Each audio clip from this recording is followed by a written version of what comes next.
Xabarlaringiz bor, bu yil eksportni 40 milliard dollarga, investitsiyani 50 milliard dollarga yetkazish bo'yicha katta marra olganmiz.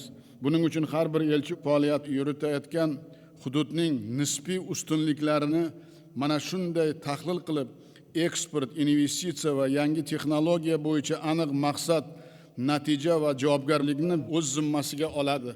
Xadjayev, Qudratov, Saidov 3 kunda har bir elchiga 2026-yil uchun davlatlar va tovarlar kesimida eksport, investitsiya va turizm rejalarini belgilab berib, kafolat xatlari olib, oyma-oy, kunma-kun ishlaydi. Yana bir masala, ayrim vazirlik va tarmoq rahbarlari chetdan grant jalb qilish bo'yicha bor imkoniyatlardan samarali foydalana olmayapti.